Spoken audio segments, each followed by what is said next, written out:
ఆచార్య. ఈరోజు ఒక ప్రముఖ వ్యక్తిని మన స్టూడియోకి పిలిచాము.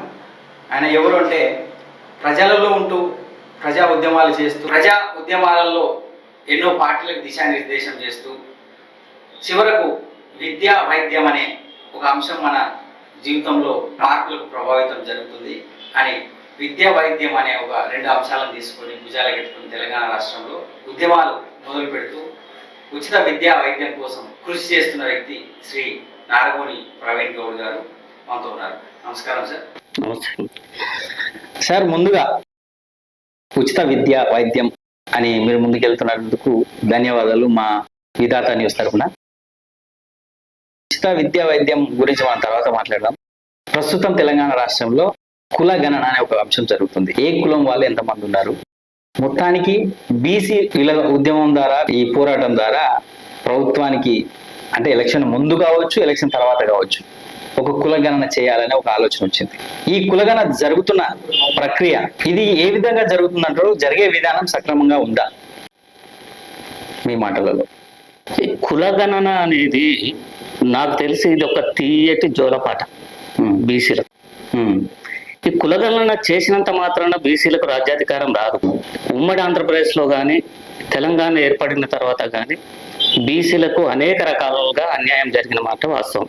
గత అసెంబ్లీ ఎన్నికలప్పుడు కూడా ఇదే కాంగ్రెస్ పార్టీ బీసీలకు సగం సీట్లు ఇవ్వటంలో విఫలమైంది అనేది నిజం. సరే, బీసీల గురించి ఇంత మొత్తుకుంటున్నటువంటి రాహుల్ గాంధీ గారు ఇక్కడ మొన్న రీసెంట్లీగా కార్పొరేషన్ చైర్మన్ పదవులను ఈ రాష్ట్ర ప్రభుత్వం ఇవ్వటం జరిగింది. అందులో బీసీలే లేరు. బీసీల వాటా ఏది? మొత్తం 1-2 కులాలకే కట్టబెట్టారు. 60 కార్పొరేషన్ చైర్మన్ పదవులు ఇస్తే అందులో బీసీల సంఖ్య ఎంత? చాలా అన్యాయం, చాలా దుర్మార్గం. అంటే నువ్వు బీసీల జనాభా ప్రకారంగా వాటా రావాలని నువ్వే చెప్తున్నావు.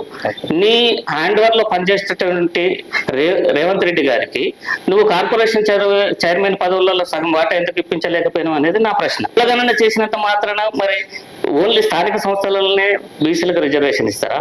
రేపు తేలుతుంది. రేపు 52%, 54% ఉన్నట్టుగా బీసీల సంఖ్య ఇక్కడ తేలుతుంది. రేపు జరగబో అసెంబ్లీ ఎన్నికలలో కానీ పార్లమెంట్ ఎన్నికలలో కానీ ఈ యొక్క కాంగ్రెస్ పార్టీ వాళ్ళ జనాభా ప్రకారంగా సీట్లు ఇస్తుందా అనేది క్వశ్చన్ మార్క్. ముందు దానికి సమాధానం చెప్పాలి. రాహుల్ గాంధీ చెప్పాలి, ఇక్కడ ఉన్నటువంటి రేవంత్ రెడ్డి గారు చెప్పాలి. తెలంగాణలో 119 ఎమ్మెల్యే సీట్లు ఉన్నాయి అంటే నువ్వు కనీసం 60 సీట్లు ఇవ్వగలుగుతావా? ఇచ్చినప్పుడు మాత్రమే నీలో నిజాయితీ బయటపడుతుంది. ఈ చిన్న చిన్న కార్పొరేషన్ చైర్మన్ పదవులు ఏలైనాడు నువ్వు కులగణన చేసి బీసీలకు రిజర్వేషన్ కల్పిస్తానంటే నమ్మకం ఏంటి? ఎట్లా? అసలు బీసీలకు రాజ్యాధికారం దేనితో వస్తుందండి? ఓటుతోటి వస్తుంది. నువ్వు ఓటు రెడ్డి కమ్మ వెలమలకేసి బీసీలకు రాజ్యాధికారం అంటే ఎట్లా వస్తుంది? బీసీలు తెలుసుకోవాల్సింది ఇదే. ఏ పార్టీ అయినా సరే ఎక్కడైతే బీసీ పోటీ చేస్తుండో, పోటీలో ఉంటుండో అతనికి మాత్రమే ఓటు వేసినప్పుడు బీసీలకు రాజ్యాధికారం వస్తుంది. అసలు నువ్వు నీ యొక్క ఇప్పుడు మాటలే కానీ చేతల్లో నిరూపించలేకపోతున్నారు కదా కాంగ్రెస్ పార్టీ వాళ్ళు కానీ, రాహుల్ గాంధీ గారు కానీ, ఇక్కడ రేవంత్ రెడ్డి గారు కానీ. అసలు ఇప్పుడు రేపు ఇంకొక 6 మంత్రి పదవులు ఇవ్వాలి. 6 అదే రిజర్వేషన్ ప్రకారం బీసీలకు రిజర్వేషన్ ఇవ్వదలిస్తే 6 మంత్రి పదవులు కూడా బీసీలకు ఇవ్వాలి. ఇస్తాడా రేవంత్ రెడ్డి? ఇచ్చినప్పుడు మాత్రం కాంగ్రెస్ పార్టీ యొక్క నిజాయితీ బయటపడుతుంది. రాహుల్ గాంధీ రేపు చెప్పమని చెప్పండి రేవంత్ రెడ్డికి. ఏం చేయాలి? రెడ్లంతా రేపు ఏమవుతారు? రేపు ఇంకా 2 విషయాలు జరగబోతుంది. నిజంగా బీసీ కులగణన జరిగిన తర్వాత బీసీలకు 52-54% రిజర్వేషన్ ఇవ్వదలిస్తే ఇప్పుడు ఉన్నటువంటి అగ్రకులాలన్నీ ఏం చేయాలి? అట్లాగే ఇంకోటి ఏంటంటే మహిళా రిజర్వేషన్ కూడా రాబోతుంది 33%. ఇప్పుడు ఉన్నటువంటి ఎవరైతే ఇప్పుడు అధికారాన్ని అనుభవిస్తున్నటువంటి అగ్రకులాల వాళ్ళు రేపు ఏం చేస్తారనేది క్వశ్చన్ మార్క్. సరే, మహిళా రిజర్వేషన్ అంటే వాళ్ళ ఇంట్లో కూర్చొని వాళ్ళ శ్రీమతుల్ని చట్టసభలకు పంపిస్తారు. కానీ మరి నిజంగా మరి బీసీలకు 54% ఇస్తారా అనేది ఒక క్వశ్చన్ మార్క్. అంటే నమ్మకం లేదు. అంటే ఎంత ప్రభుత్వం 50 సంవత్సరాలు ఈ దేశాన్ని 50 సంవత్సరాలు కాంగ్రెస్ పార్టీ పరిపాలించింది. కనీసం ఈ 50 సంవత్సరాల్లో బీసీలకు ఏం చేసినామంటే ఏం లేదు, శూన్యం కదా. అంటే ఇప్పుడు వాళ్ళు అనేది ఏంటంటే పోరాటం చేస్తున్నారు కాబట్టి ఇప్పుడు మేము ఒక 150 కోట్లు ఖర్చు. నేను ఒకటే సూటి ప్రశ్న ఇస్తున్నా రాహుల్ గాంధీ కానీ, ఇక్కడ ఉన్నటువంటి రేవంత్ రెడ్డి కానీ. బీజేపీ ప్రభుత్వము ఈడబ్ల్యూఎస్ రిజర్వేషన్స్ తెచ్చింది. మీరు సమర్థిస్తున్నారా, వ్యతిరేకిస్తున్నారా? ఒకటే క్వశ్చన్ చెప్పమనండి, వాళ్ళ నిజాయితీ బయటపడుతుంది. 150 కోట్లు ఖర్చు పెట్టి చేస్తున్నాం కదా, ఇదే సమాధానం అని చెప్తే అది ఎన్ని కోట్లు ఖర్చు పెడుతున్నాం అనేది కాదు, ఎంత న్యాయం చేస్తున్నాం అనేది ఇంపార్టెంట్. నువ్వు కోట్లు ఖర్చు పెడితే ఉపయోగం ఏంటి? ఎవరికి పనికిరాని కోట్లు. అసలు బీసీలకు నువ్వు ఎంత బడ్జెట్ కేటాయించినావు, వాళ్ళ శాతం ఎంత? ఇప్పుడున్నటువంటి ప్రభుత్వ బడ్జెట్ లో ఉన్నటువంటి లెక్కల ప్రకారం కానీ బీసీలకు నువ్వు అన్యాయం చేసినావు కదా. సగం బడ్జెట్ బీసీలకు కేటాయించినవా? ఉద్యోగాలు సగం ఇచ్చినవా? ఇప్పుడు మొన్న నియామకాలు జరిగినాయి కదా. ఫైనల్ గా ఇదంతా బోగస్ అంటారా? బోగస్. నేనేమంటున్నా, ఒక కమ్మని జోలపాట బీసీలను మభ్య పెడుతున్నారు, బీసీలను మోసం చేస్తున్నారు. అందుకే నేను బీసీలకు చెప్తున్నాను, ఏ పార్టీని నమ్మకండి. ప్రతి రాజకీయ పార్టీ బీసీలను మోసం చేసి బతికినటువంటి ఈ అగ్రకులాల చేతుల్లో ఆ యొక్క పార్టీలు ఒక కీలు బొమ్మలు.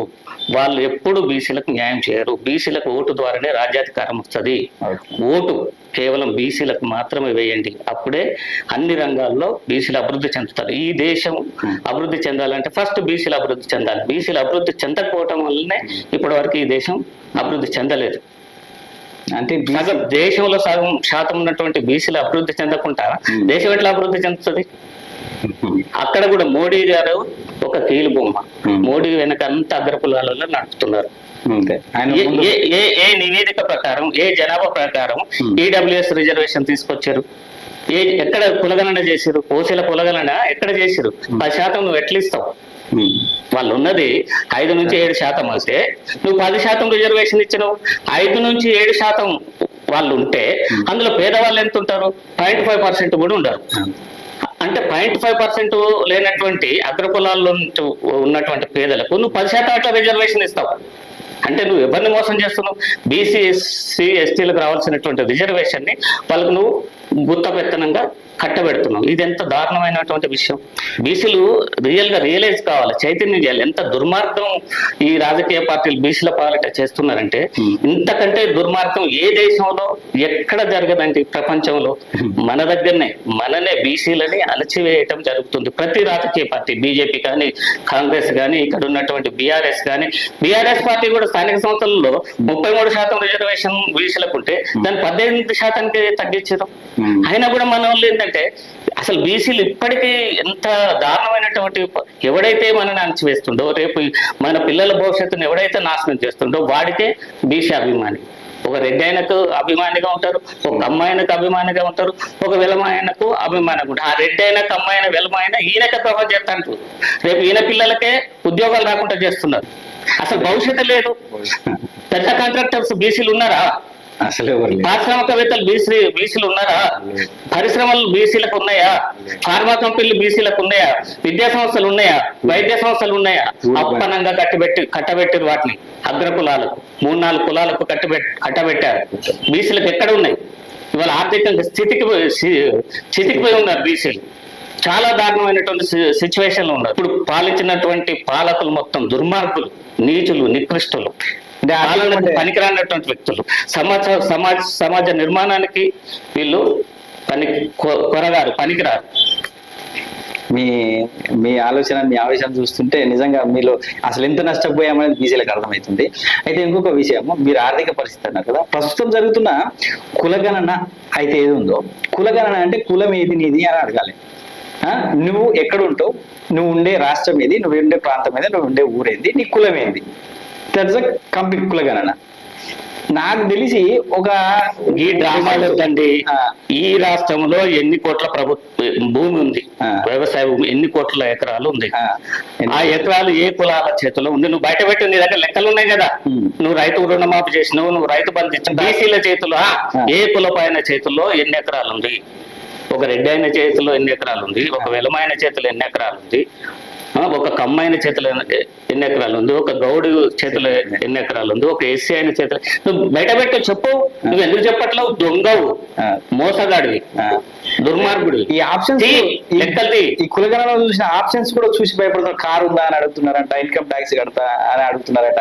అసలు అవన్నీ కులగణకు ఇవాళ జూబ్లీస్, బంజారాయిల్స్, ఫైనాన్షియల్ సిటీ వైపు ఉన్నటువంటి ప్యాలెస్ లను ఎవరి అండి, ఫామ్ హౌస్లన్నీ ఎవరండి?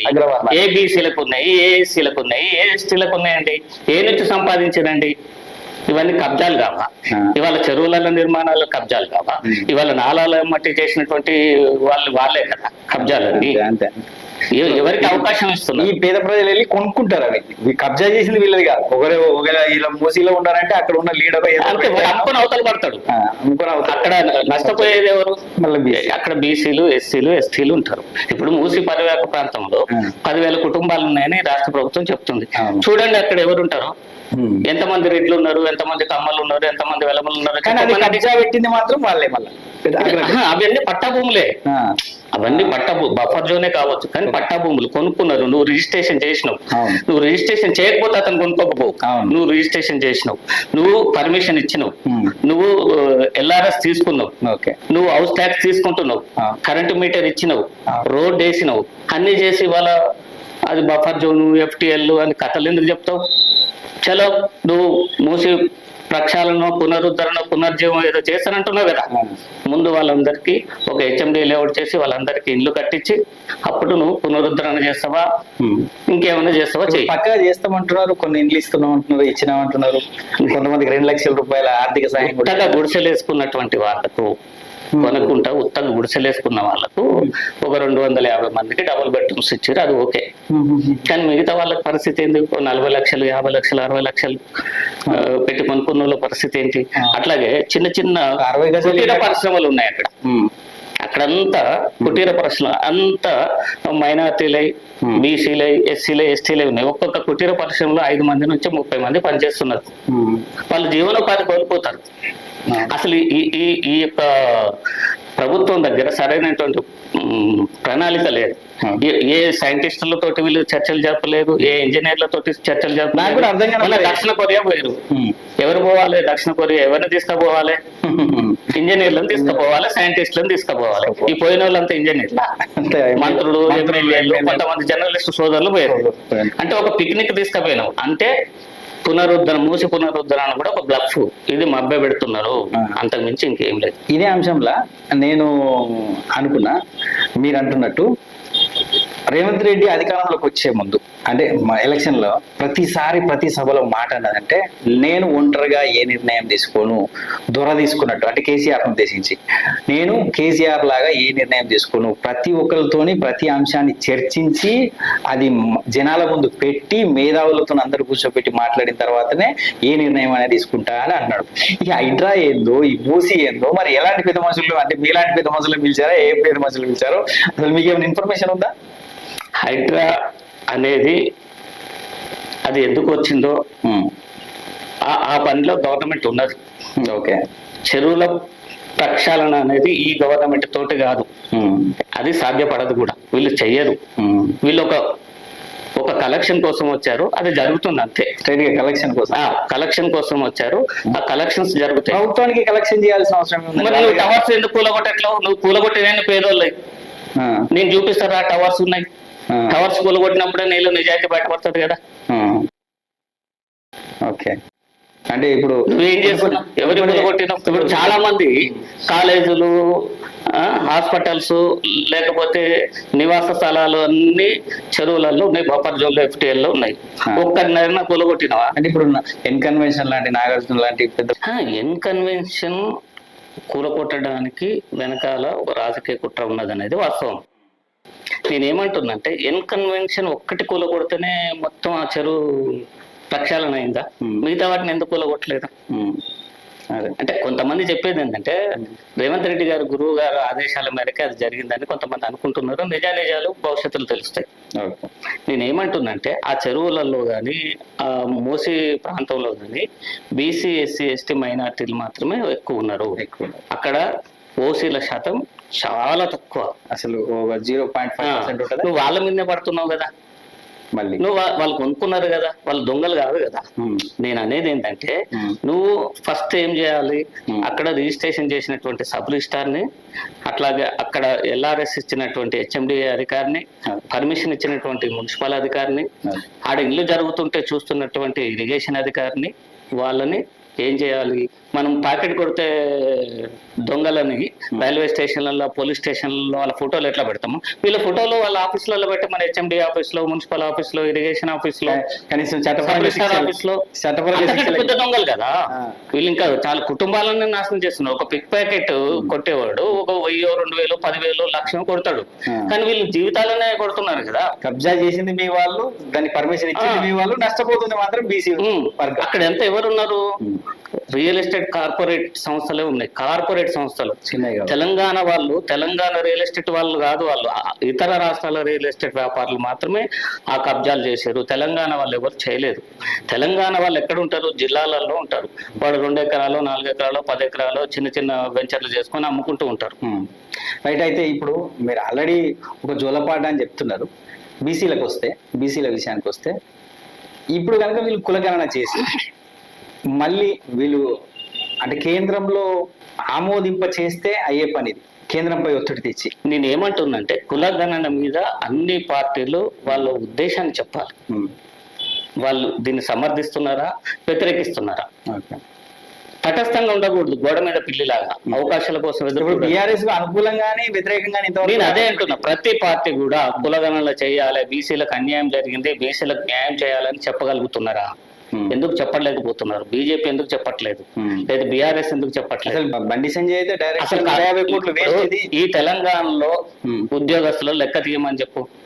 రేవంత్ రెడ్డి గారు బీసీలకు న్యాయం చేయాలని జనగణన మొదలుపెట్టింది కదా, చాలా సంతోషిస్తున్నాం. ముందు ఇటీవల జరిగినటువంటి ఉద్యోగ నియామకాల్లో గాని బీసీల సంఖ్య ఎంత, ఓసీల సంఖ్య ఎంత, ఎస్సీల సంఖ్య ఎంత, ఎస్టీల సంఖ్య ఎంత, వాళ్ళ జనాభా ఎంత లెక్కలు చూపే మనం తెలిసిపోతుంది కదా వాళ్ళ నిజాయితీ. లేదా ఇంత ముందు ఉన్నటువంటి ఉద్యోగుల సంఖ్యలో ఎస్సీలు ఎంత, ఎస్టీలు ఎంత, బీసీలు ఎంత లెక్కలు చూపిమాను. ఆయన దగ్గరనే ఉన్నాయి కదా.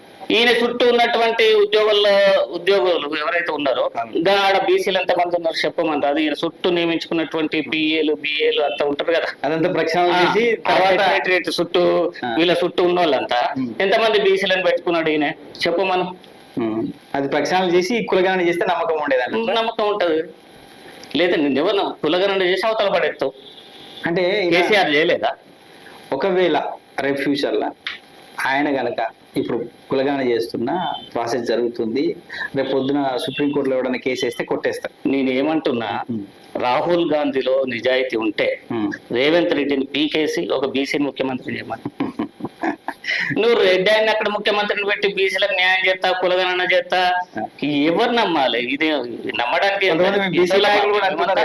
బీసీ నాయకులు కొంతమంది అంటున్నారు కదా, రేవంత్ రెడ్డి చివరి ముఖ్యమంత్రి, ఇంకా తర్వాత వచ్చేదంతా బీసీ ముఖ్యమంత్రి అని చెప్పేసి. అనాలండి, అనొచ్చు. నిజం, రేపు బీసీలలో చైతన్యం వస్తే కావచ్చు కూడా. దాంట్లో వస్తుందంటారా బీసీలలో చైతన్యం? ఏదో ఒక రోజు వస్తుంది, గ్యారెంటీ. ఎందుకు రాదు? ఇతర రాష్ట్రాల్లో రాలేదా? ఇతర రాష్ట్రాల్లో అగ్రకులాలలో గెలవరు. ఎప్పుడు బీసీల ముఖ్యమంత్రులుగా ఉన్నటువంటి రాష్ట్రాలు ఉన్నాయి కదా మనకు, మన చుట్టుపట్టు. రేపు బీసీలకు కూడా ఇక్కడ చైతన్యం రావచ్చు. రాదని ఎందుకు అనుకోవాలి? నిజం చెప్పాలంటే ఇక్కడ తెలంగాణలో ఉన్నటువంటి, ఆంధ్రలో ఉన్నటువంటి బీసీ సంఘాలు కానీ, కుల సంఘాలు కానీ రాజకీయ చైతన్యం తేవటంలో విఫలమైనదని అనేది మాట వాస్తవం. వీళ్ళు ఏం చేస్తున్నారంటే ఓటు కాంగ్రెస్ పార్టీకో, బీజేపీ పార్టీకో, లేకపోతే బీఆర్ఎస్ పార్టీకో వేయించి ఎన్నికలప్పుడు వాళ్ళకి మద్దతు ప్రకటిస్తున్నారు.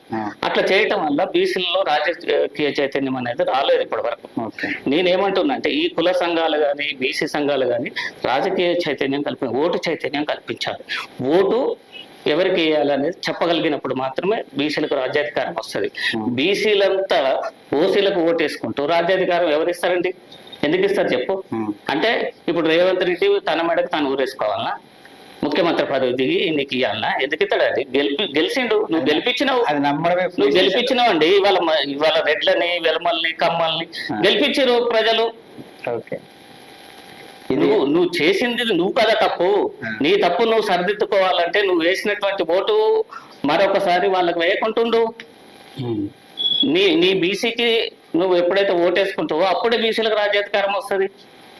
వాళ్ళు రాజ్యాధికారంలో ఉన్నారు కాబట్టి ఈ రాష్ట్రాన్ని ఉమ్మడి ఆంధ్రప్రదేశ్ లో కానీ, తెలంగాణలో కానీ ఈ రాష్ట్రాన్ని కమ్మలు, వెలమలు, రెడ్లు పరిపాలించారు కాబట్టి ఆ కులాలే ఆర్థికంగా బలపడిన అన్ని రంగాల్లో ఉన్నాయి. ఉద్యోగ రంగంలో వాళ్ళే ఉంటారు, కాంట్రాక్టులలో వాళ్ళే ఉంటారు, పారిశ్రామికవేత్తలుగా వాళ్ళే ఉంటారు, ప్రతి రంగంలో వాళ్ళే ఉంటారు. ఓన్లీ ఓటు వేయడానికి తప్ప ఈ రాష్ట్రంలో ఉన్నటువంటి బీసీలు ఎందుకు ఉపయోగపడట్లేరు, పాలకులు కూడా వాళ్ళని ఏ విధంగా ఆదుకోవటం లేరు, ఆదుకోవటం విఫలమయ్యారు. ఇవాళ ఈ రాష్ట్రంలో ఇంకా వెనుకబడి ఉన్నటువంటి కులాలు ఏవైనా ఉన్నాయంటే, కుల వృత్తులు చేసుకుంటూ బ్రతుకుతున్నటువంటి కులాలు ఏవైనా అంటే బీసీలు మాత్రమే కదా. ఏ కుల వృత్తి చేసుకుంటే నువ్వు హైదరాబాద్లో ఇల్లు కట్టగలుగుతావు చెప్పు? ఒక మంగళాయన పాపం ఆయన ఎన్ని గడ్డాలు చేస్తే, ఎన్ని కటింగ్లు చేస్తే ఆయన హైదరాబాద్ నగరంలో ఇల్లు కట్టగలుగుతాడు? ఒక గౌన్లో ఆయన ఎన్ని తాటి చెట్లు ఎక్కి ఎంత కళ్ళు అమ్ముతే ఆయన హైదరాబాద్ నగరంలో ఇల్లు కట్టగలుగుతాడు? ఒక వెలమైన ఉన్నాడు, ఆ వెలమైనకు ఏం వృత్తి ఉంటుంది చెప్పండి? ఏం వృత్తి ఉండదు కదా. ఆయన ఏం చేస్తాడు? వ్యాపారం అనేది చేస్తాడు, రాజకీయం అనేది చేస్తాడు. నేను కూడా ఏం చెప్తున్నా అంటే, బీసీలకు కుల వృత్తులను వదిలిపెట్టండి. ఈ కుల వృత్తులతోటి మీరు బాగుపడరు.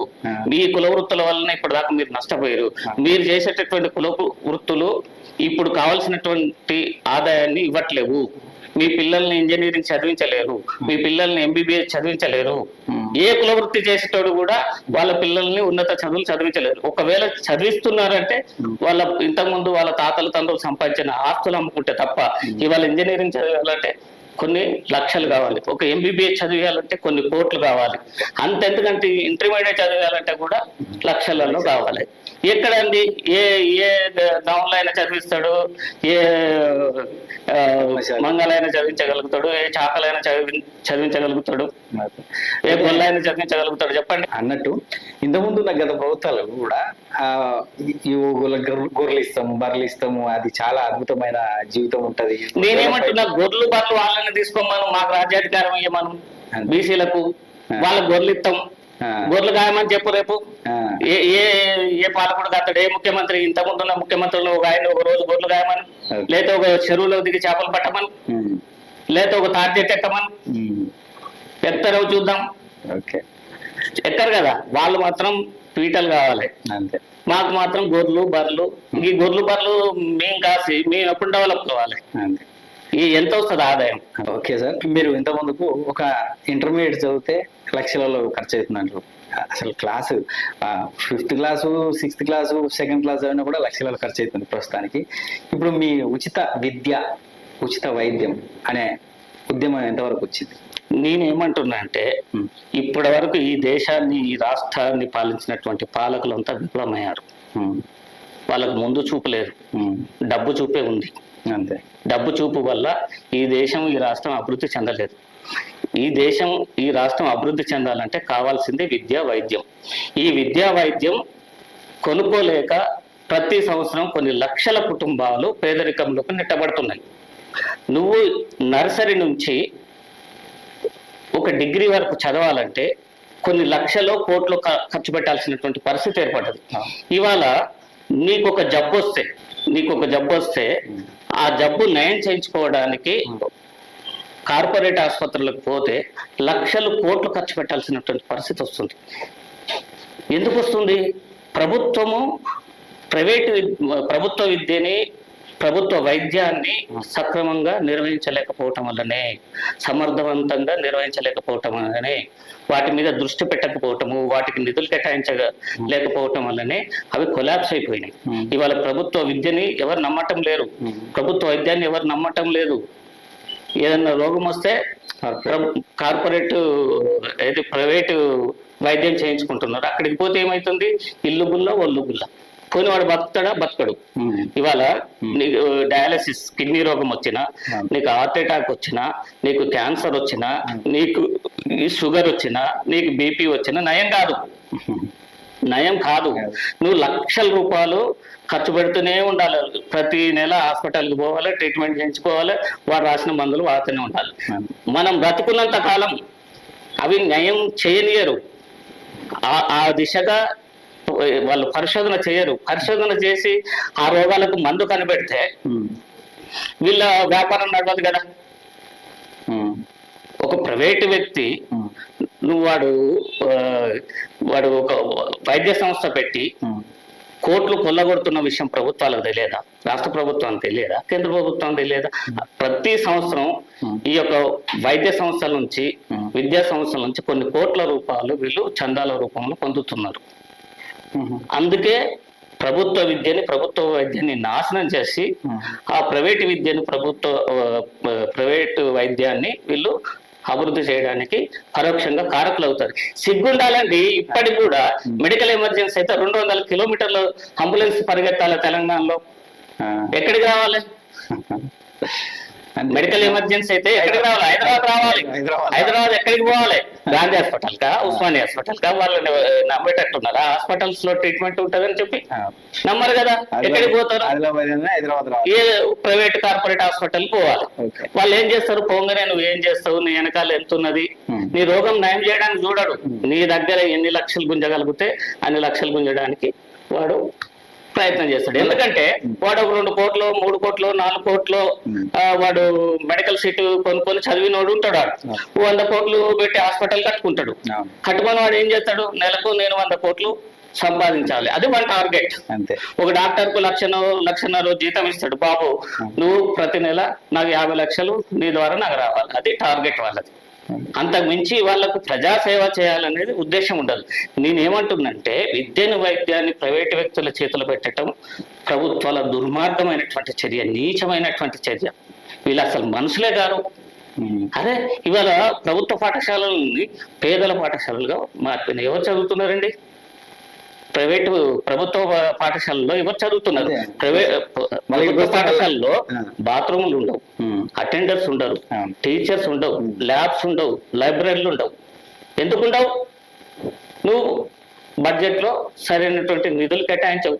40% కేటాయించు, అద్భుతంగా ఉంటాయి. ఎందుకు చదువు రాదు పిల్లలకు? ఇప్పుడు వచ్చిన కొత్త ప్రభుత్వం కూడా మళ్ళీ పాత ప్రభుత్వం లాగానే ఇవాళ ఏం చేస్తున్నారు? ప్రభుత్వ పాఠశాలలు నమ్మక చాలా మంది కూలి చేసుకునేటటువంటి వ్యక్తులు కూడా ప్రైవేట్ పాఠశాలల్లో చదివిస్తూ వీళ్ళు సంపాదన 80% పిల్లల చదువుకే ఖర్చు పెడుతున్నారు. ఎంత దారుణం! ఇంకా ఘోరమైన ఈ రాష్ట్రంలో 3,000 పైచిలకు జూనియర్ కాలేజీలు ఉంటే 424 మాత్రమే ప్రభుత్వ జూనియర్ కాలేజీలు ఉన్నాయి.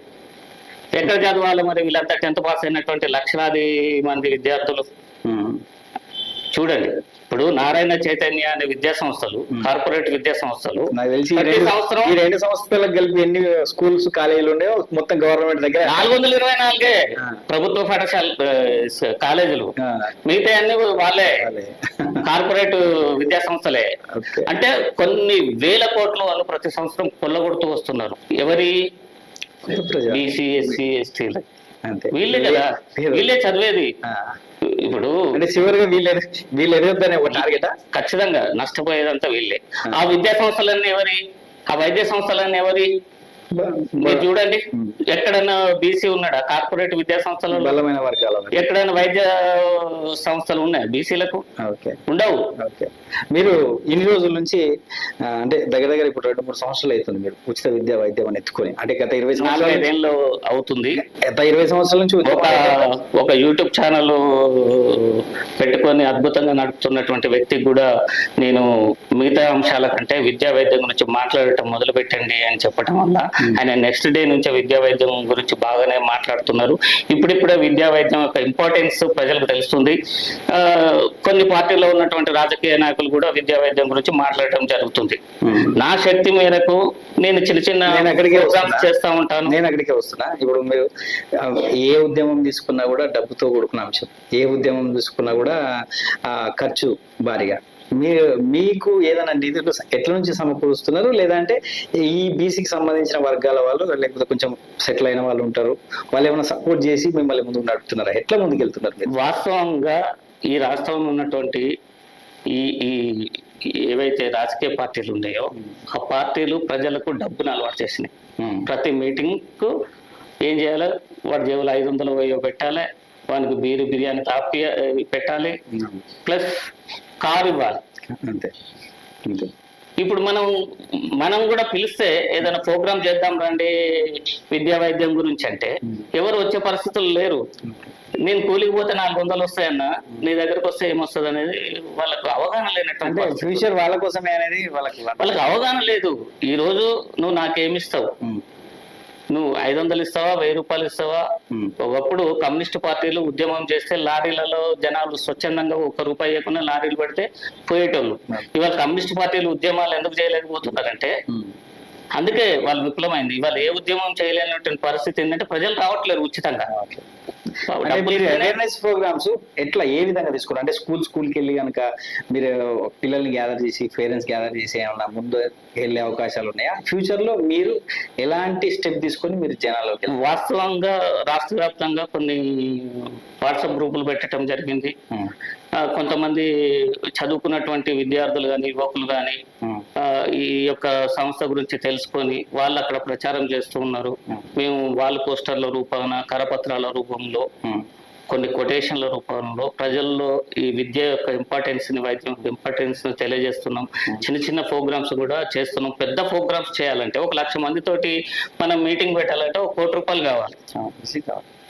కాబట్టి అక్కడే విఫలం అవుతుంది అన్నట్టు ఈ విద్యా వైద్యం యొక్క ఉద్యమం. మీరు పిల్లలు చదివించే తల్లిదండ్రుల కోసం, విద్యా వైద్యం కోసం, ఎవరైతే ఈ వైద్యం చేయించుకోలేని వాళ్ళ కోసం పోరాడుతున్నారు కదా, వాళ్ళకి ముక్కు సూటిగా మీరు స్ట్రైట్ గా ఏం మేము మా దగ్గరికి కొంతమంది పేద విద్యార్థులు వచ్చినప్పుడు కొన్ని పాఠశాలల్లో మేము రికమెండ్ చేస్తున్నాం. ఫీజులు తగ్గించటము, పూర్తిగా ఉచితంగా చెప్పేయటము. అట్లాగే కొన్ని హాస్పిటల్స్లలో కూడా వైద్యం కోసం పేదవాళ్ళు ఉంటే వాళ్ళకు అందులో డిస్కౌంట్లు ఇప్పించటము, లేకపోతే కొన్ని హాస్పిటల్లో ఫ్రీగా చేయించటము, ఇట్లాంటి కార్యక్రమాలు కూడా మేము చేస్తున్నాం. అంటే నేను అనేది మీరు ఫర్దర్ గా జరగబోయే ఉద్యమాలకు లేకపోతే మీరు పోరాటానికో తల్లిదండ్రులను కానీ లేకపోతే వైద్యం చేయించుకోలేని జనాన్ని కానీ ఎలా కలిసి రావాలని చెప్పేసి మీరు పిలుపునిస్తారు? నేను ఏమంటున్నా, ఏ ఉద్యమం అయినా ఒక్కరితోటి స్టార్ట్ అవుతుంది. ఓకే, ఇవాళ నాకంటే ముందు ఎవరో స్టార్ట్ చేసి ఉంటారు, ఇవాళ నేను స్టార్ట్ చేశాను. రేపు 1, 2, 10 మంది, 100 మంది, 1000 మంది, లక్షల మంది, కోట్ల మంది అవుతారండి. ఇది జస్ట్ పునాది మాత్రమే. ఇక్కడ మేము విత్తనం నాటుతున్నాం. ఆ విత్తనం మొక్కై వృక్షమై ఫలాలు ఇచ్చిన రోజు ఖచ్చితంగా ఈ విద్యా వైద్యం అనే ఇంపార్టెన్స్ తెలుస్తుంది. ప్రభుత్వాలు దిగి వస్తాయి. అందరికీ ఉచితంగా విద్యా వైద్యం అందించినప్పుడు నేను ఏమంటున్నంటే, నిజంగా విద్యా వైద్యం ఉచితం చేస్తే ఇంకే ఉచితాలు అక్కర్లేదు. అంతే. వీళ్ళు ఏంటంటే ఓటు రాజకీయం. వాడేం చేస్తాడంటే ఓటుని ఇండైరెక్ట్ గా కొంటుండు ప్రజల డబ్బుతోటే. ఈ బడ్జెట్ అంతా ఎక్కడిది?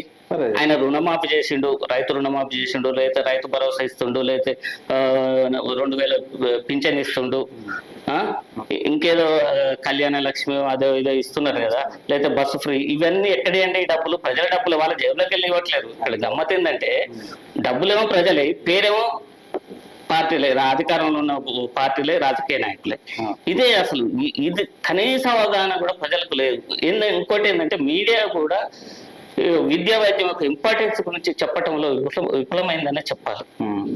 ఎందుకంటే ఈ మీడియా సంస్థలు కూడా చాలా వీళ్ళ మీద ఆధారపడి బతుకుతాయి. వాళ్ళు ఫండ్స్ ఇస్తారు పాపం. వీళ్ళకి ప్రమోట్ చేసుకోవాలంటే మరి రాజకీయ అధికారంలో ఉన్న పార్టీ యాడ్స్ ఇవ్వాలి, లేకపోతే విద్యా సంస్థలు, వైద్య సంస్థలు యాడ్స్ ఇవ్వాలి. కాబట్టి వాళ్ళ గురించి వీళ్ళు ఎగ్నెస్ట్ గా చెప్పలేనటువంటి పరిస్థితి ఉంటుంది.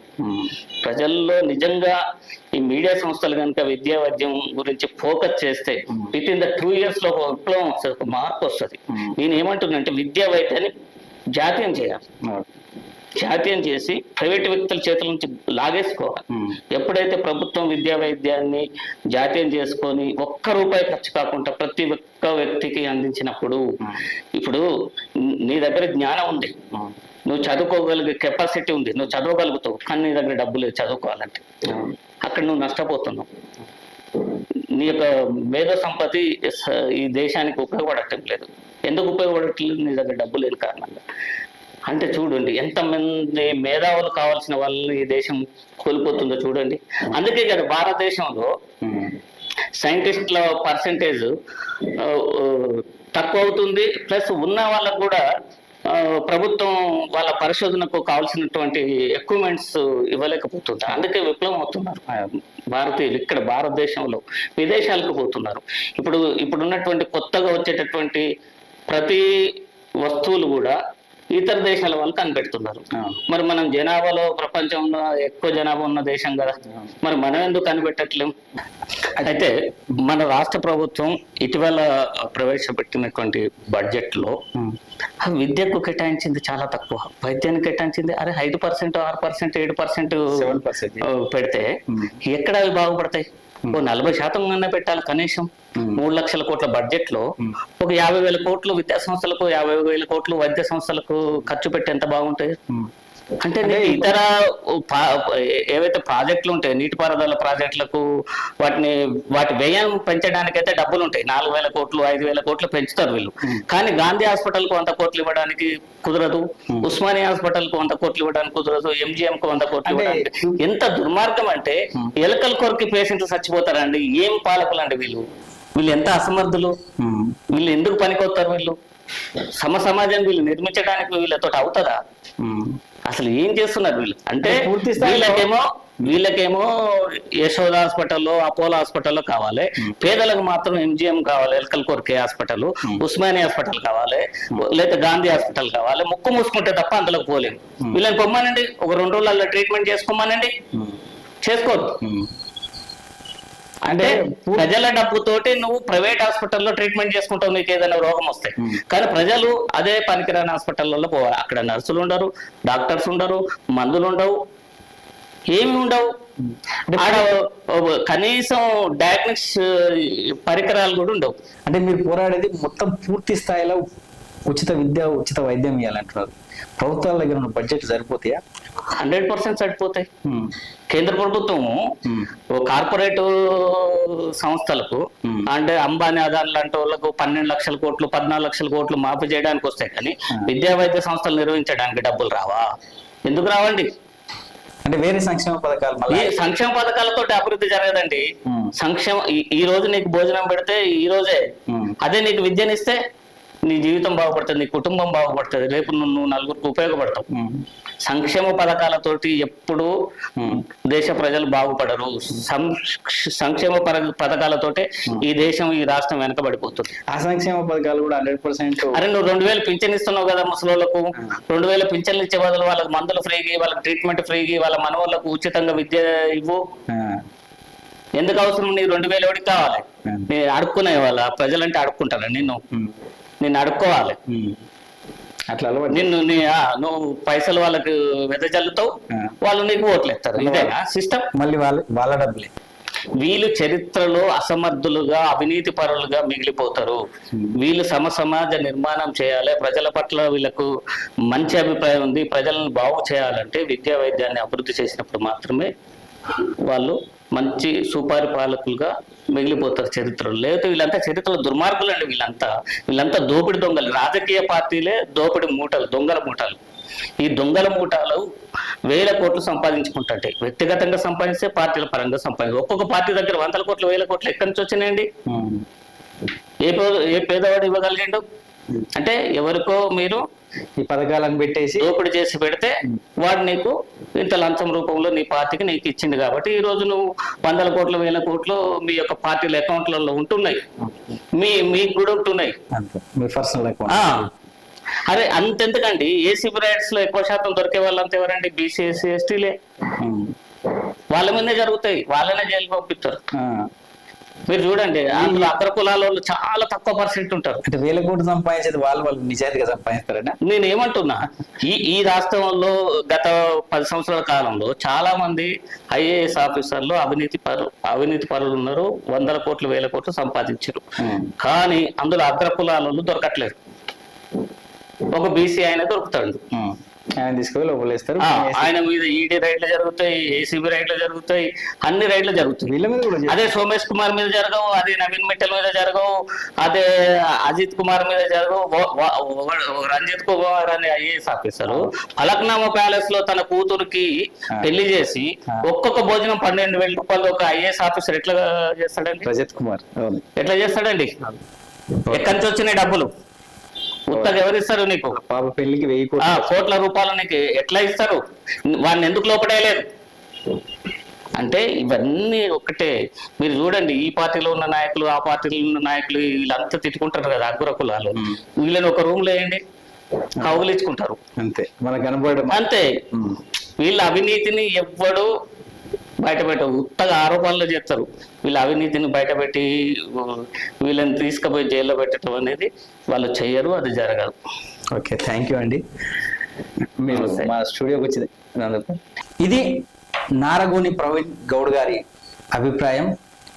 ఉచిత విద్యా వైద్యము బీసీలకు రాజ్యాధికారంతోనే బీసీలలో మార్పు వస్తుంది ఉచిత విద్యా వైద్యం కోసం అణగారిన వర్గాలన్నీ బీసీ, ఎస్సీ, ఎస్టీ, మైనార్టీ ప్రజలందరూ ఈ ఉద్యమంలో కలిసి రావాలి. ఈ ఉద్యమం కనుక మనం ముందుకు తీసుకెళ్తే మన బతుకు చిత్రం మారుతుందని చెప్తున్నారు. ప్రతి ఒక్కరు కలిసి రావాలని చెప్తున్నారు.